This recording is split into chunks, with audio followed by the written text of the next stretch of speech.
ದಟ್ಟವಾದ ಕಾಡೊಂದರಲ್ಲಿ ಒಂದು ಬಲಿಷ್ಠ ಸಿಂಹ ವಾಸಿಸುತ್ತಿತ್ತು. ಅದು ತನ್ನನ್ನು ಕಾಡಿನ ಏಕೈಕ ರಾಜ ಎಂದು ಘೋಷಿಸಿಕೊಂಡಿತ್ತು.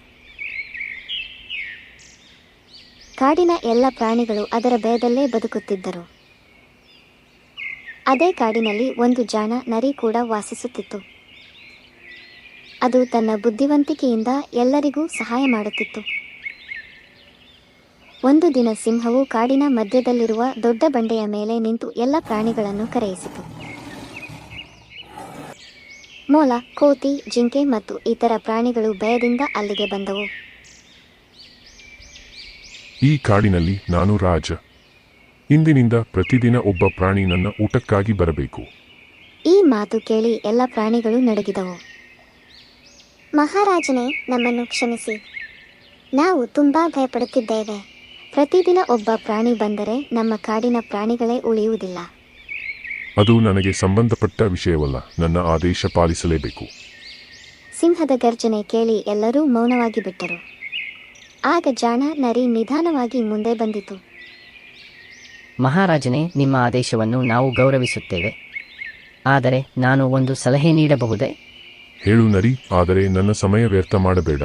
ನೀವು ಪ್ರತಿದಿನ ಬೇಟೆಯಾಡುವ ಬದಲು ನಾವು ಸ್ವತಃ ಒಬ್ಬರನ್ನು ಕಳುಹಿಸುತ್ತೇವೆ. ಸಿಂಹವು ಸ್ವಲ್ಪ ಯೋಚಿಸಿತು. ಸರಿ, ಆದರೆ ಯಾರಾದರೂ ತಡವಾದರೆ ಅಥವಾ ಬರದಿದ್ದರೆ ನಾನು ಎಲ್ಲರನ್ನೂ ಬೇಟೆಯಾಡುತ್ತೇನೆ. ಎಲ್ಲ ಪ್ರಾಣಿಗಳು ಭಯದಿಂದ ತಲೆಬಾಗಿದವು. ಸಭೆ ಮುಗಿದ ನಂತರ ಎಲ್ಲರೂ ಒಂದು ದೊಡ್ಡ ಮರದ ಕೆಳಗೆ ಸೇರಿದರು. ಸ್ನೇಹಿತರೆ, ಸಿಂಹದ ಈ ಹೊಸ ಆದೇಶವನ್ನು ಕೇಳಿದ ಕ್ಷಣದಿಂದ ನನ್ನ ಕೈಕಾಲುಗಳು ನಡುಗುತ್ತಿವೆ. ಪ್ರತಿದಿನ ಒಬ್ಬ ಪ್ರಾಣಿ ಅದರ ಊಟಕ್ಕೆ ಹೋದರೆ ನಮ್ಮ ಕಾಡಿನಲ್ಲಿ ಯಾರೂ ಉಳಿಯುವುದಿಲ್ಲ. ನಿನ್ನ ಮಾತು ಸರಿ. ಇಷ್ಟು ದಿನ ನಾವು ಸಿಂಹದ ಭಯದಲ್ಲಿ ಬದುಕಿದ್ದೇವೆ. ಈಗ ಅದು ಮಿತಿಯನ್ನೇ ಮೀರಿದೆ. ನಾನು ಅದನ್ನೇ ಯೋಚಿಸುತ್ತಿದ್ದೇನೆ. ನಮ್ಮ ಕಾಡಿನಲ್ಲಿ ಎಲ್ಲರಿಗೂ ಸಹಾಯ ಮಾಡುವವನು ನರಿ. ನಾವು ಭಯಪಟ್ಟು ಸುಮ್ಮನೆ ಕುಳಿತರೆ ನಮ್ಮ ಭವಿಷ್ಯವೇ ಕತ್ತಲಾಗುತ್ತದೆ. ಏನಾದರೂ ಉಪಾಯ ಕಂಡುಹಿಡಿಯಬೇಕು. ನಮ್ಮಲ್ಲಿ ಯಾರೂ ಅದರೊಂದಿಗೆ ಬಲದಿಂದ ಹೋರಾಡಲು ಸಾಧ್ಯವಿಲ್ಲ. ಆದರೆ ಬುದ್ಧಿವಂತಿಕೆಯಿಂದ ಯೋಚಿಸಿದರೆ ಖಂಡಿತ ದಾರಿ ಸಿಗುತ್ತದೆ. ನರಿ ಅಣ್ಣ, ದಯವಿಟ್ಟು ನಮ್ಮನ್ನು ರಕ್ಷಿಸು. ನಮ್ಮ ಪ್ರಾಣಗಳೆಲ್ಲ ನಿನ್ನ ಕೈಯಲ್ಲಿವೆ. ನಾನು ಒಂದು ಯೋಜನೆ ಮಾಡಿದ್ದೇನೆ, ಆದರೆ ಅದಕ್ಕೆ ಎಲ್ಲರೂ ಧೈರ್ಯವಾಗಿ ಸಹಕರಿಸಬೇಕು. ನಾಳೆ ನಾನು ಸ್ವತಃ ಸಿಂಹದ ಬಳಿಗೆ ಹೋಗುತ್ತೇನೆ. ಈ ಮಾತು ಕೇಳಿ ಎಲ್ಲರೂ ಆಶ್ಚರ್ಯಪಟ್ಟರು. ನೀನು ಏನು ಹೇಳುತ್ತಿದ್ದೀಯಾ? ಅದು ತುಂಬಾ ಅಪಾಯಕರ. ಕೆಲವೊಮ್ಮೆ ಬಲಕ್ಕಿಂತ ಬುದ್ಧಿಯೇ ದೊಡ್ಡದು. ನಾಳೆ ಏನಾಗುತ್ತದೆ ಎಂದು ನೀವು ನೋಡುತ್ತೀರಿ. ಆ ರಾತ್ರಿ ಕಾಡಿನ ಎಲ್ಲ ಪ್ರಾಣಿಗಳಿಗೂ ನಿದ್ರೆ ಬರಲಿಲ್ಲ. ಆದರೆ ಜಾಣ ನರಿ ಮಾತ್ರ ತನ್ನ ಯೋಜನೆಯ ಬಗ್ಗೆ ಯೋಚಿಸುತ್ತಾ ಶಾಂತವಾಗಿ ಕುಳಿತಿತ್ತು.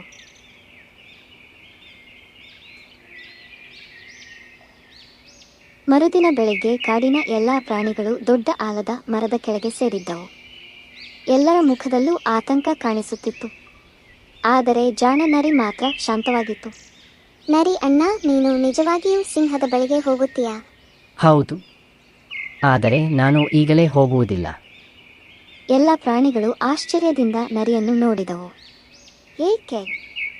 ಸಿಂಹವು ಕೋಪಗೊಳ್ಳುವುದಿಲ್ಲವೇ? ಅದೇ ನನ್ನ ಯೋಜನೆಯ ಮೊದಲ ಭಾಗ. ನೀವು ಯಾರೂ ಚಿಂತಿಸಬೇಡಿ. ಇಂದು ಕಾಡಿನ ಭವಿಷ್ಯ ನಿರ್ಧಾರವಾಗಲಿದೆ. ನರಿ ಅಣ್ಣ, ನೀನು ಉದ್ದೇಶಪೂರ್ವಕವಾಗಿ ತಡವಾಗಿ ಹೋಗುತ್ತಿದ್ದೀಯೆಂದು ಹೇಳಿದ್ದೀಯಾ? ಆದರೆ ಸಿಂಹದ ಕೋಪ ತುಂಬಾ ಭಯಾನಕ. ಅದು ನಿನ್ನ ಮಾತನ್ನು ಕೇಳದೆ ದಾಳಿ ಮಾಡಿದರೆ ಏನು ಮಾಡುತ್ತೀಯಾ? ನಿನ್ನ ಬಗ್ಗೆ ನಮಗೆ ತುಂಬಾ ಚಿಂತೆ ಆಗುತ್ತಿದೆ. ನನಗೂ ಅದೇ ಭಯ. ಆದರೂ ನಿನ್ನ ಮುಖದಲ್ಲಿ ಕಾಣುತ್ತಿರುವ ಆತ್ಮವಿಶ್ವಾಸವನ್ನು ನೋಡಿದರೆ ನಿನ್ನ ಮನಸ್ಸಿನಲ್ಲಿ ದೊಡ್ಡ ಯೋಜನೆ ಇದೆ ಎಂದು ಅನಿಸುತ್ತಿದೆ. ನೀನು ಒಬ್ಬನೇ ಸಿಂಹದ ಬಳಿಗೆ ಹೋಗುತ್ತಿದ್ದೀಯಾದರೂ ನಿಜವಾಗಿ ನಮ್ಮೆಲ್ಲರ ಧೈರ್ಯ ನಿನ್ನ ಜೊತೆಯಲ್ಲಿದೆ. ಏನೇ ಆಗಲಿ ಎಚ್ಚರಿಕೆಯಿಂದ ನಡೆ. ನಿನ್ನ ಬುದ್ಧಿವಂತಿಕೆಯಿಂದ ಈ ಕಾಡಿನ ಭವಿಷ್ಯ ಬದಲಾಗಬಹುದು. ನೀನು ಯಶಸ್ವಿಯಾಗಿ ಹಿಂದಿರುಗುವವರೆಗೆ ನಾವು ಇಲ್ಲೇ ಕಾಯುತ್ತೇವೆ. ನರಿ ಉದ್ದೇಶಪೂರ್ವಕವಾಗಿ ಮಧ್ಯಾಹ್ನದವರೆಗೆ ಕಾಯಿತು. ಆ ವೇಳೆಗೆ ಸಿಂಹವು ತನ್ನ ಗುಹೆಯ ಮುಂದೆ ಕೋಪದಿಂದ ಅಲೆದಾಡುತ್ತಿತ್ತು.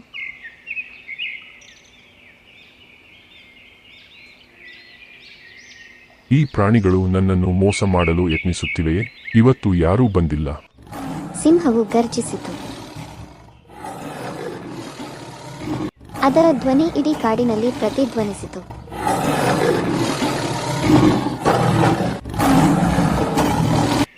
ಅಷ್ಟರಲ್ಲಿ ನರಿ ನಿಧಾನವಾಗಿ ಅಲ್ಲಿಗೆ ತಲುಪಿತು.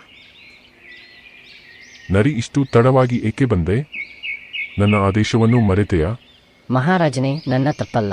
ನಾನು ಬೆಳಿಗ್ಗೆಯೇ ಹೊರಟಿದ್ದೆ. ಹಾಗಾದರೆ ಏನಾಯಿತು? ನರಿ ಭಯಪಟ್ಟಂತೆ ನಟಿಸಿತು. ಮಹಾರಾಜನೇ, ನಾನು ಬರುತ್ತಿದ್ದಾಗ ಒಂದು ಭಯಾನಕ ಘಟನೆ ನಡೆಯಿತು. ಯಾವ ಘಟನೆ? ಬೇಗ ಹೇಳು. ನಮ್ಮ ದಾರಿಯಲ್ಲಿ ಮತ್ತೊಂದು ದೊಡ್ಡ ಸಿಂಹ ನಮ್ಮನ್ನು ತಡೆದಿತು. ಸಿಂಹದ ಕಣ್ಣುಗಳು ಕೋಪದಿಂದ ಕೆಂಪಾದವು. ಮತ್ತೊಂದು ಸಿಂಹವಾ? ಈ ಕಾಡಿನಲ್ಲಿ? ಹೌದು ಮಹಾರಾಜನೇ. ಅದು ತನ್ನನ್ನೇ ಈ ಕಾಡಿನ ನಿಜವಾದ ರಾಜ ಎಂದು ಹೇಳಿತು.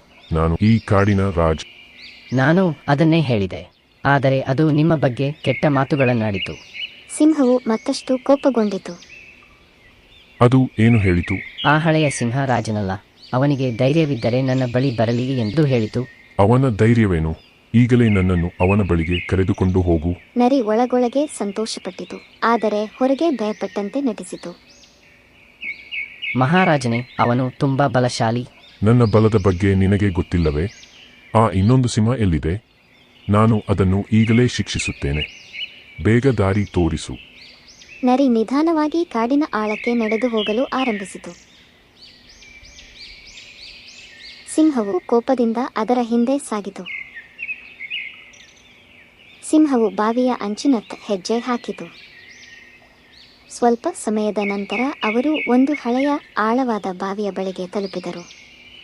ಸಿಂಹವು ಕೋಪದಿಂದ ಬಾವಿಯ ಅಂಚಿನ ಬಳಿ ನಿಂತಿತು. ಸಿಂಹವು ಬಾವಿಯೊಳಗೆ ಬಗ್ಗಿ ನೋಡಿತು. ನೀರಿನಲ್ಲಿ ತನ್ನದೇ ಪ್ರತಿಬಿಂಬ ಕಾಣಿಸಿತು. ಆಹಾ, ನಿಜವಾಗಿಯೂ ಮತ್ತೊಂದು ಸಿಂಹ ಇದೆ. ನಿಜವಾಗಿಯೂ ಮತ್ತೊಂದು ಸಿಂಹ ಇದೆ. ಬಾವಿಯೊಳಗಿಂದ ಪ್ರತಿಧ್ವನಿ ಕೇಳಿಸಿತು. ಅದರ ಕಣ್ಣುಗಳಲ್ಲಿ ಕೋಪದ ಜ್ವಾಲೆ ಉರಿಯುತ್ತಿತ್ತು. ಸಿಂಹವು ಬಲವಾಗಿ ಗರ್ಜಿಸಿತು. ಜಾಣ ನರಿ ಸ್ವಲ್ಪ ದೂರದಲ್ಲಿ ನಿಂತು ಎಲ್ಲವನ್ನೂ ಗಮನಿಸುತ್ತಿತ್ತು. ನನ್ನನ್ನೇ ಸವಾಲು ಮಾಡುತ್ತಿದ್ದೀಯಾ? ಸಿಂಹದ ಕೋಪ ಇನ್ನಷ್ಟು ಹೆಚ್ಚಾಯಿತು. ನರಿ ಭಯಪಟ್ಟಂತೆ ನಟಿಸಿತು. ಇದೀಗ ಇದರ ಅಂತ್ಯ ಮಾಡುತ್ತೇನೆ ಎಂದು ಹೇಳಿ ಸಿಂಹವು ಬಾವಿಯೊಳಗೆ ಜಿಗಿಯಿತು. ಆದರೆ ಅದು ತನ್ನ ಪ್ರತಿಬಿಂಬವನ್ನೇ ನೋಡುತ್ತಿದ್ದುದರಿಂದ ನೇರವಾಗಿ ಆಳವಾದ ನೀರಿನೊಳಗೆ ಬಿದ್ದಿತು. ರಕ್ಷಿಸಿ. ಆದರೆ ಬಾವಿ ತುಂಬಾ ಆಳವಾಗಿತ್ತು. ಸಿಂಹವು ಹೊರಗೆ ಬರಲು ಸಾಧ್ಯವಾಗಲಿಲ್ಲ. ಮಹಾರಾಜನೇ, ಬಲವು ಯಾವಾಗಲೂ ಗೆಲ್ಲುವುದಿಲ್ಲ. ಕೆಲವೊಮ್ಮೆ ಬುದ್ಧಿಯೇ ದೊಡ್ಡ ಶಕ್ತಿ. ಇದನ್ನು ಹೇಳಿ ನರಿ ಕಾಡಿನತ್ತ ಓಡಿತು.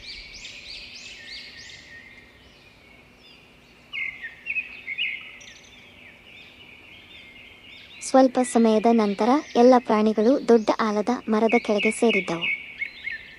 ನರಿ ಅಣ್ಣ, ನಿನ್ನನ್ನು ಸುರಕ್ಷಿತವಾಗಿ ನೋಡಿದಾಗ ನನ್ನ ಮನಸ್ಸಿಗೆ ಸಮಾಧಾನವಾಯಿತು.